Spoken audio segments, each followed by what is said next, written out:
حضرت انس روایت کرتے ہیں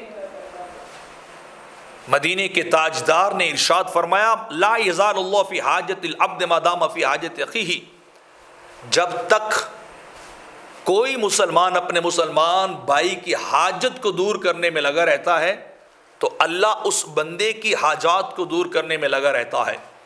یعنی بندہ تو بندے کے ساتھ تعاون کرتا ہے، مسلمان دوسرے مسلمان سے تعاون کرتا ہے، مسلمان دوسرے مسلمان کی مدد کرتا ہے، اور اس کا بدلہ کیا ہے؟ اللہ اس بندے کی مدد کرتا ہے، وہ دوسروں کی مشکلات کو ختم کرتا ہے اور اللہ اس بندے کی مشکلات کو ختم کرتا ہے۔ اور آپ یہاں تصور کیجئے کہ میرا اور آپ کا تعاون دوسرے سے کہاں تک ہو سکتا ہے؟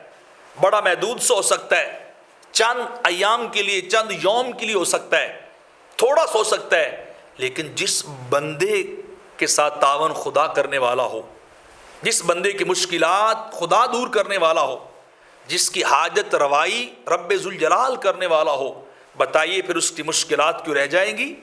اس کی کوئی مشکل نہیں رہے گی۔ بندوں کے تعاون کے بعد ہی مشکلات رہ سکتی ہیں، اللہ کے تعاون کے بعد مشکل نہیں رہ سکتی، اللہ کی مدد کے بعد کسی اور کی ضرورت نہیں رہ سکتی ہے۔ تو اگر بندے یہ چاہتے ہیں کہ خدا ان سے تعاون کرے، اللہ ان کے ساتھ مدد کرے، تو پھر بندوں کو چاہیے کہ وہ اللہ کے بندوں سے مدد کریں، اللہ کے بندوں سے تعاون کریں۔ آپ ادھر تعاون کرتے رہیں گے، آپ کی حاجات اور ضروریات کے لیے تعاون عرش کے پار سے آتا رہے گا۔